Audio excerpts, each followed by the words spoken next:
Good day, everyone. Welcome to Driving Thoughts. For today, let us dwell on the topic intimacy with God through the Word of God. Very important yung discipline, the discipline of having a regular and daily devotional time or quiet time with the Lord. So I will make it as this episode as part two. So ang focus lang natin ngayon ang five principles. I think five principles that would help us get to maximize the our time with the Word of God. So very important ang Word of God. Sabi nga sa Psalm 119:105, your word is a lamp unto my feet and a light unto my path. So kailangan talaga natin ng daily guidance because daily we are making decisions, and every decision that we make, sabi nga, every decision that you make gives you a direction. Every direction that you make gives you a destiny. So what are the five principles na pag binasa natin yung salita ng Panginoon, ito ay mangungusap sa atin. So the word, the Lord speaks to us through His word today. We have the Old and the New Testament, and especially the New Testament, the teachings of Jesus and the teachings of Paul and other apostles based on their life experiences with the Lord Jesus. So when you read the Bible, the first thing that God will speak to you is about what? The sins to confess, sins to renounce. Kaya very important when you read the Bible, you tingnan mo meron bang mga kasalanan diyan that the Lord is calling your attention, because we know that sin cuts off fellowship with God, and a cut off fellowship with God pag hindi mabuti yung relationship mo sa Panginoon, kasi because you are committing sins or falling into sins regularly, it affects your fellowship and it affects your prayer. Sabi nga ni David sa Psalm chapter, in the book of Psalms, sabi ni David, if I have regarded sin in my heart, the Lord would not have heard. So sabi yan sa book of Psalm. So if I am into regular or under a bandage of a particular sin, what happened normally is that my prayers are cut off. God will not hear my prayers. Same with Isaiah 59:2. Your sins have made a separation between you and your God. Your iniquities have, so that he will not hear. So the principle of Isaiah 59:2 is that sin separates us so that our prayers are not answered by or heard by God. So kaya minsan we suffer with we struggle with unanswered prayers because unknowingly we have God already called your attention, my attention to sin, to a particular sin that you should confess and renounce. But then you did not listen. Hindi ka nakinig at hindi mo uh, hindi ka nag-renounce sa ganyang particular sin. So the first is sin to confess and sin to forsake. Sin that you should already stop, because we can stop sinning because that is the mark of a child of God. We are a new creation in Christ, and therefore we can be victorious over sin and Satan. The second aspect of when you read God's word, you have all the promises of God there, promises that you can claim in your prayers. So that the power of prayer, yung kapangyarihan ng ating mga prayer sa Panginoon comes when you support it with the promises of God. So without the promises of God, what happened to our prayers? They are like prayers without bone. It cannot stand on its own. But when you have the prayer that is supported, back up by the promise of God, then that prayer comes to pass. It will happen in you and in your life. You can claim that promise, and that promise will come to pass.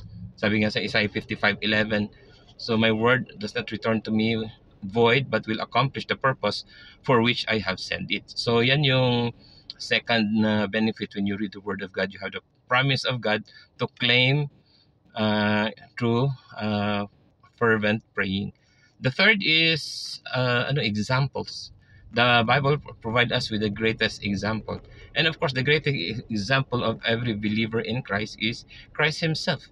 So we are journeying towards Christ likeness. And the examples of Jesus, the life of Jesus becomes our quote-unquote curriculum, spiritual curriculum as we journey into our spiritual life. So ganyan yung nangyayari. So example, Mark 1:35, it says there that while it was still early, Jesus rose up and spent the time in prayer and in solitude with the Father. So no wonder why Jesus never lacks spiritual power and anointing in every day sa kanyang mga gawain, spiritual works, because he is always in intimacy, in communion with God daily. So makikita mo yung example ni Christ to follow. And then you have the example of Paul, who dedicated his full life to the Lord, even to the point of death. You have the example of Peter, but you have also examples that are not to follow. You have Demas, a disciple who loved the worldliness. So when you read the Bible, when the Bible or the passage talks about a person, is this a person that I am to emulate? I am to follow? Susundin ko ba yung kanyang buhay or hindi? So it's an example to follow or not to follow. Then you have the commands. The the fourth one is the commandments of God. Kaya nga, as we have said last time, when the Lord appointed Joshua as the successor of Moses, what the Lord said to Joshua is a simple command. He gave Joshua a simple command: do not let this book of the law depart from your mouth, meditate on it day and night, so that you may be careful to do everything that is in it, then you can be prosperous and successful. So very important yung command ng mga Panginoon. And Joshua followed that command. He dug deeper in the Word of God. He depended on the promises of God. He depended on the instructions of God. And then he became a successful battle commander. 14 military campaigns, no defeat. The Lord stopped the flooding of Jordan River for him. He caused hailstorms to rain upon the enemies of Israel, killing them more than the sword of Israel, and many more uh, things and victories and blessings that the Lord gave to Joshua. Kasi nga, nagdepend siya sa command ng Panginoon. So when the Lord gives us a command, it is not optional to obey. Dapat pag yung commandment ng God sa atin, whatever God commands you, that you should obey. So very important na natin yan, bigyan natin ng pagpapahalaga na ang command ng Panginoon, there is no option except to obey it.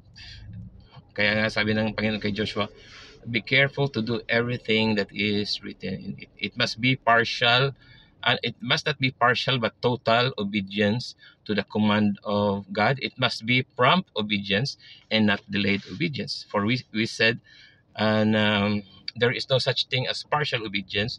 There is no such thing as delayed obedience. Lastly, the Word of God gives us new knowledge.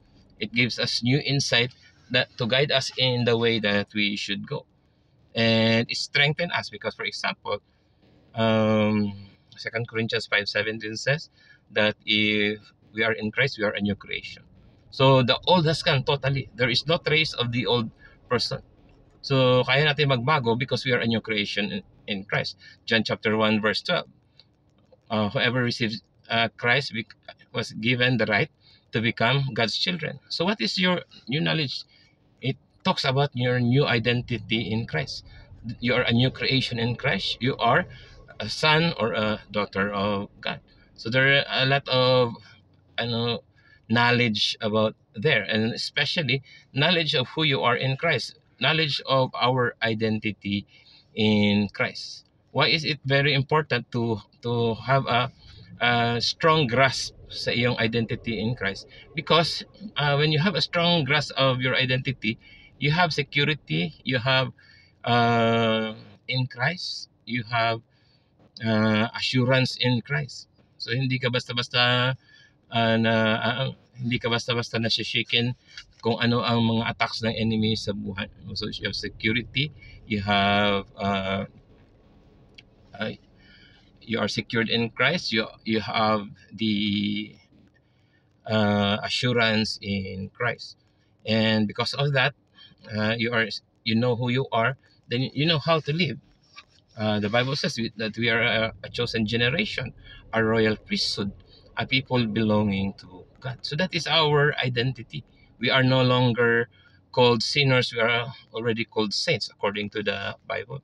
So those are the knowledge that normally pertains to our identity in Christ. It makes us strong in Christ. It makes us secure in Christ. Kaya dyan tayo so when you have the word of God, then you become strong. And the reason why ang spiritual defeats is common among Christians is because they do not take time at developing a regular daily time with the word of God. Sabi nga sa both Joshua and Psalm chapter 1 that you meditate on the law of the Lord day and night. So you have it the five important principles when you have your daily devotional time or quiet time. You have the sin that you have to confess and renounce. You have the promises of God, which is more than 2,000 promises in the Bible to claim by faith through prayers. You have the examples of godly people who followed Christ and the very example of Christ. Kasi nga, ang goal natin is towards Christ likeness, growing towards Christ likeness. You have commands to obey without delay and completely. And you have knowledge, new knowledge about especially about our own identity in Christ. Let me pray for you, brother, sister. Father, salamat po, Panginoon. We come to you, Lord God, today.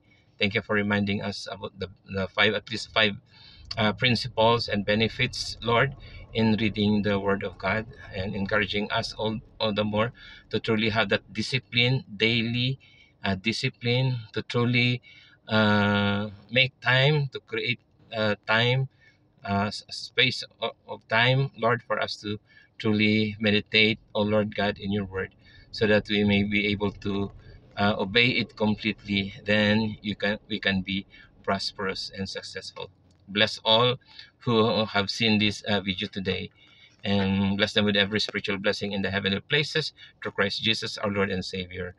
Amen. God bless everyone. If you have time, you can subscribe to this channel. Thank you and God bless.